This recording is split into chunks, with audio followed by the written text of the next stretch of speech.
If you're an entrepreneur, you face this constant battle, right? On one hand, you gotta make money. You have to sell your products, you have to find customers, like right now.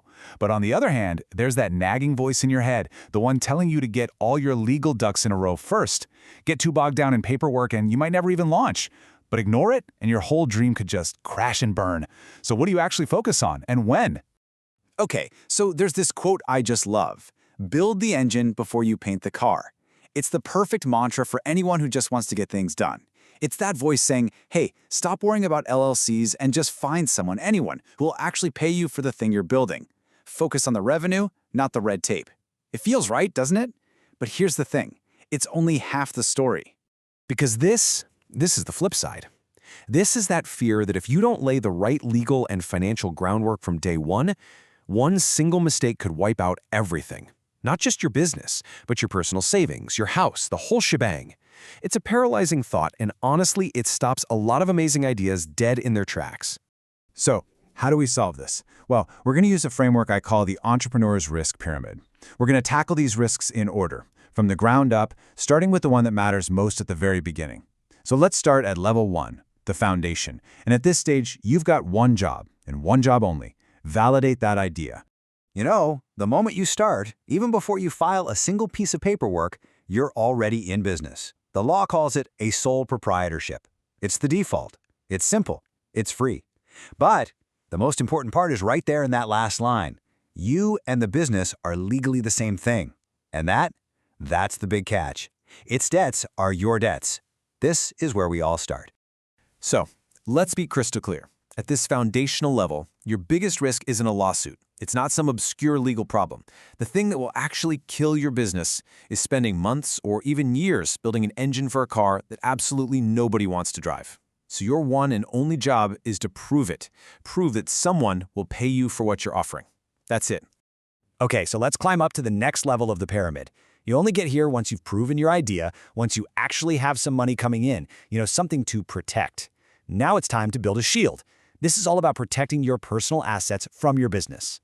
Yeah, forming an LLC, it isn't just about feeling like a real CEO. It's a strategic move, and you make it when you can say yes to one of these really important questions. First, is your business just inherently risky? Think construction or food service. Second, do you need to look professional to land those big clients who just won't write a check to some guy's personal bank account?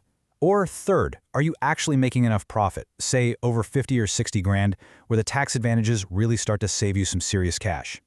Those are your big triggers. If you hit one of those, it's probably time. But hold on, an LLC is not some magic shield, right? In the eyes of the law, that protection can be completely shattered with a few simple and frankly, really common mistakes. It's a concept called piercing the corporate veil, and if it happens, it makes that whole legal structure you paid for totally worthless. If you pay for your groceries from your business account or take a customer payment into your personal Venmo, what you're basically doing is screaming to the world that there's no real separation between you and the company. And you better believe that if you get sued, a judge is going to look at that and say, yep, I agree, and poof, that liability shield is gone. Your personal assets are right back on the line.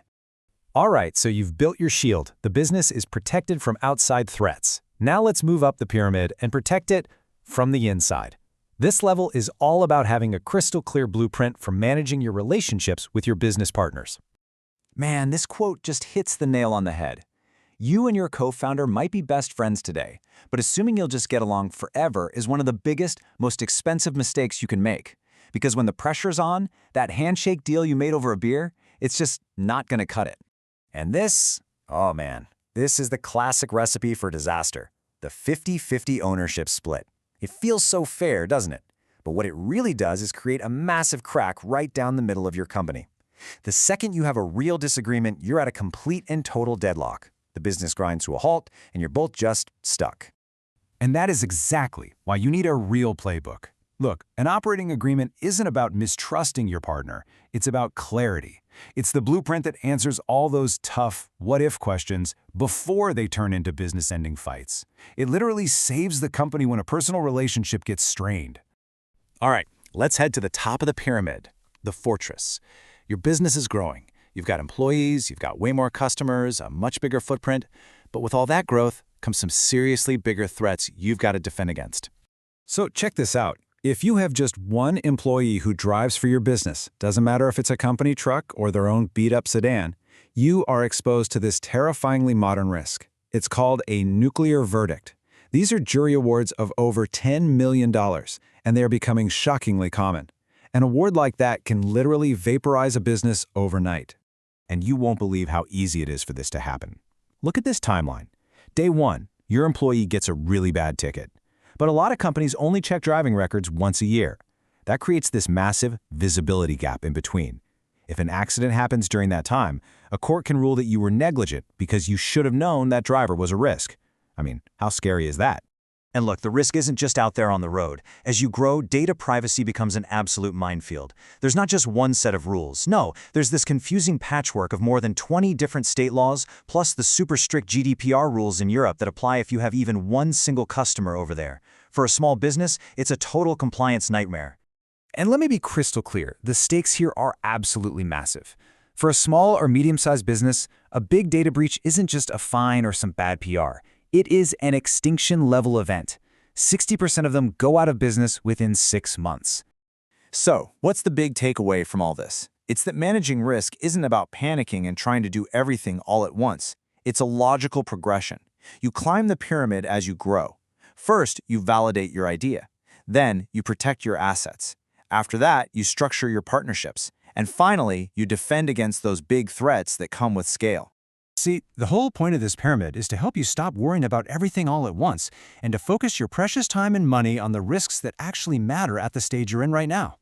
So take a good hard look at this pyramid and ask yourself honestly, which level are you on and what's the biggest risk you're ignoring today?